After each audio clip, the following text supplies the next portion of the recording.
This is a drag. I use it to smooth the road out in front of the house.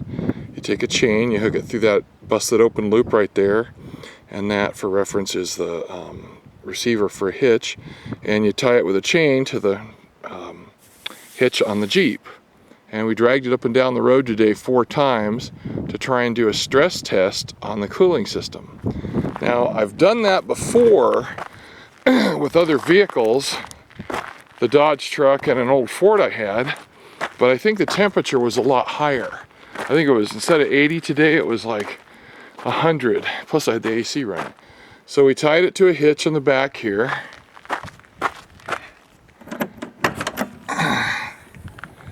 With those massive old chains.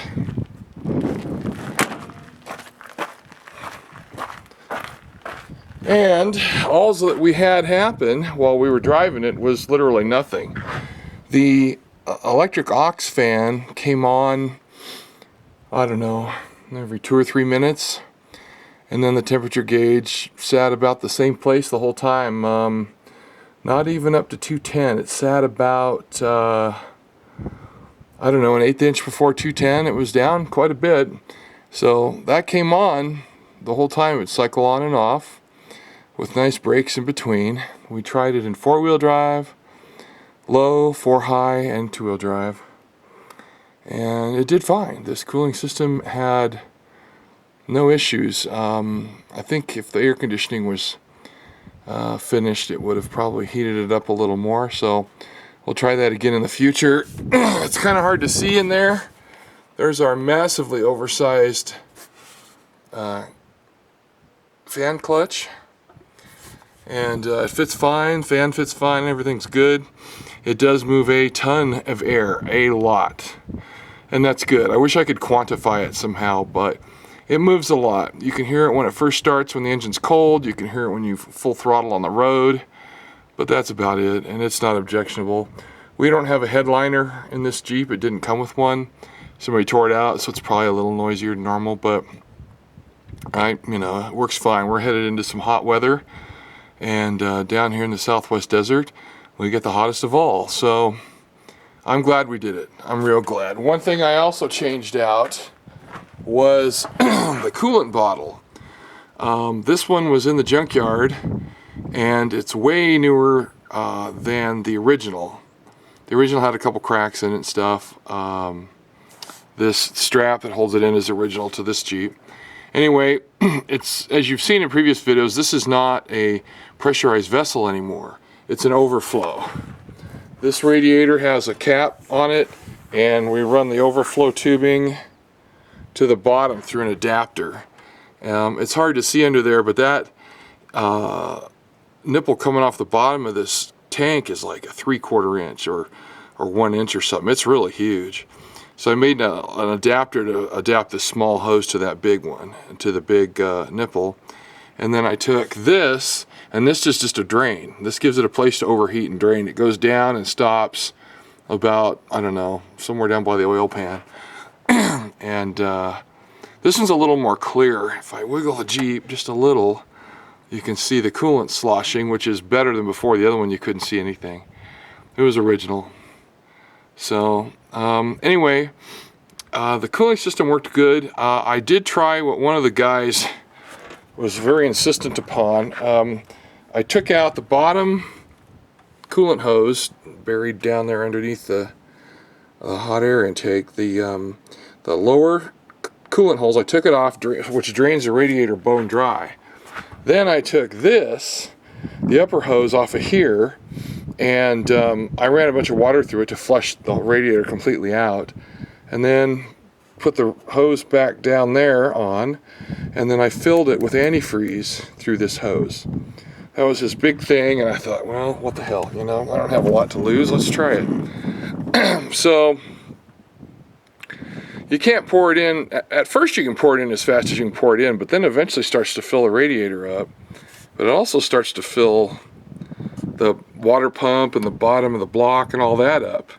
And so what happened is I started noticing coolant coming up here real slow as I was filling it up. So when this got, the fluid got clear to the top of the aluminum thermostat housing, Then I took this and I slammed it on, so there was just a little bit of air in there. And what I do is after I drive it and I park it and it cools down, I check the fluid level. And the one thing I have noticed is the fluid level using this method has not dropped over and over and over again a lot. It dropped just a little bit. I've added some water and some antifreeze. I'll be just adding water from now on because I put 2 gallons of antifreeze in, and it's a 3-gallon system. So it doesn't need any more antifreeze, it just needs water. We're using purified water, so it doesn't have any minerals in it. Anyway, so this has worked better. It's more work. You're taking off 2 radiator connections and then you could create a leak, but okay, fine, I tried it. And so we ran this thing today with the drag, as I mentioned, and the fluid level's about right here, and it was here. I keep filling it right to this line. That's right where I fill it, this mold line from when this tank was manufactured. I fill it to right there. So it's real easy to spot if it's changed a little. So it went down a little bit. The previous method, I filled, the way I did it the first time was I filled the radiator through here only. And I had to refill that tank with probably 1.5 gallons worth of coolant before it stopped, the level stopped dropping. And I mean, it would drop all the way till it was bone dry. Because as the engine cools down, it sucks fluid from there and to backfill for air.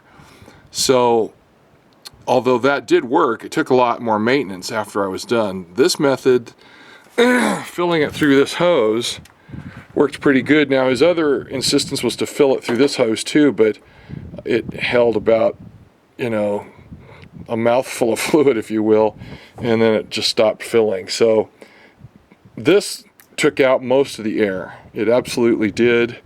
It raised it inside the block and inside the head up to here.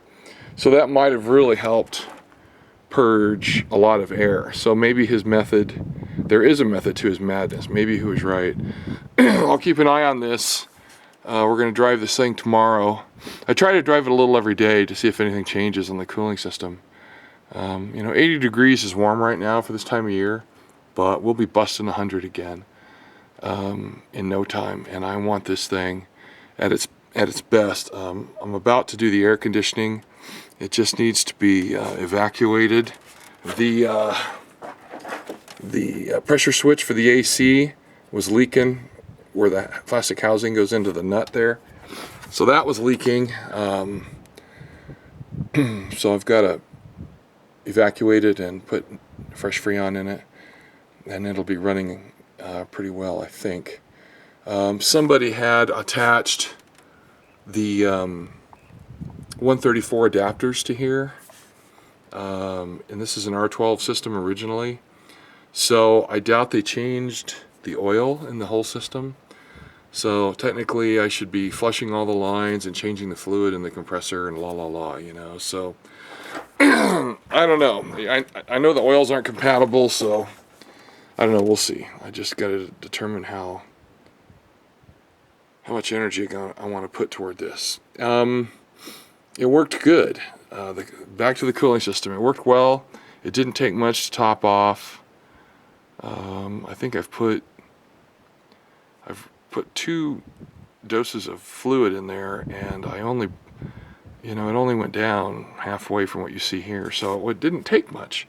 It was way less work than the way I did it. So apparently these things trap a lot of fluid. Now, the one thing about my driveway that might have actually helped is it's sloped downhill a lot.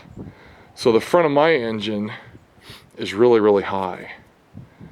So filling it through here with the nose of the engine so high could really have pushed a lot of the air forward.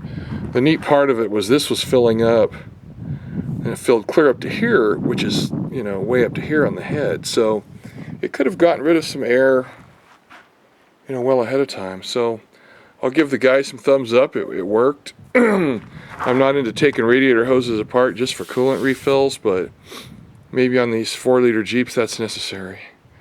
Anyway, so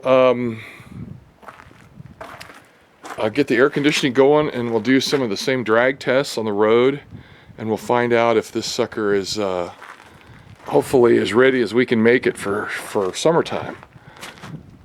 It's doing pretty good. We need to balance the tires. In the front, I do have the hubcaps, and it'll be ready. It's been driving real well. The automatic doesn't like going into reverse when the engine's cold, but I did one of the, if you look up the factory manual for the AW4 automatic transmission, it tells you to pull the fuse. Let's see if I can show you where that is. See the fuse hanging there, the red thing, 10 amp fuse? That is also the transmission computer right there. You pull the fuse, the computer's dead, and the transmission will only shift manually. Literally, you have to push it into every gear, one at a time. Now, when I did that with the engine cold, the transmission did go into reverse, and all the other gears worked too. I drove it around town that way. So it's a good first test that the factory gives you in the manual. You're supposed to do it fully warmed up, but I needed to know cold if it would work. The second test was going from timing it from neutral to reverse. How long does it take? And also from neutral to drive. Neutral to drive, the spec is 1.2 seconds, and the spec for neutral to reverse is 1.5 seconds, and it was way under that. I was under a second both cases. So I think whatever's causing it to not go into reverse is probably electronic. Now, the neutral safety switch might need to be cleaned. Some people say it's related, tied in with the transmission computer. I've only read one guy that insisted that was true, but you know, it doesn't make it fact. So 30-year-old neutral safety switch needs to be pulled out and cleaned up and put back, and we'll see if that changes anything. The fluid level's up, the fluid's cleanish, it doesn't smell burnt or anything, and the tranny does its job on the road. So I just want that reverse to always work when it's cold. That needs to happen. All right, well, that's the total update I've got. Most of it's about the cooling system and the testing. Everything has worked out real well. Yes, that larger fan clutch does move a lot more air. Some people said, oh, it's going to sound like this and sound like that. Man, you got really good ears in a very quiet Jeep if you can hear that. This thing is extremely quiet since I welded the header. Exhaust doesn't have any cracks till you get to the muffler. There's a few cracks back there, but it's really, really quiet, this Jeep is. It's super quiet. So anyway, the old 88 Renix XJ 4.0 has what seems like a good running cooling system. And oh, and I fixed the fuel lines coming out of the fuel tank today. They were one of them was leaking, and one of them needs to be replaced. It's all weather checked on the outside real bad. So anyway, lots of updates, mostly cooling system and fan info. I like the fan idea a lot. I don't know what the mileage is going to be. We got 14 on our first tank. We may take it to town tomorrow and fill it again, but that'll be mostly highway, so the number should be higher. But we got this for wheeling, not for taking to town. We got Hondas for that. We got really good gas mileage vehicles for that kind of long distance crap. So anyway, you guys have all seen this before. I'm just trying to think, is there anything else I forgot? Oh yeah, I busted the end of the freaking, I've shown you this before, I broke the end of the cruise control cable off. So I guess I got to get another one. I'm not worried about it right this second, but it's just I like things complete. And this was a fully loaded Jeep back in the day when it came out. I like to get it back to that place. Anyway, done rambling. Sorry this went so long. I'm a big proponent of putting in that bigger clutch. It's not an XJ. It's not a ZJ clutch. It's a different one from, you have to look at the previous video. The part number ends in 310 and it's from Napa. and it's pretty beefy. It's pretty beefy. It's a lot stiffer, cold and hot. I've checked this thing when it's blazing hot and it's still stiff as you can't believe.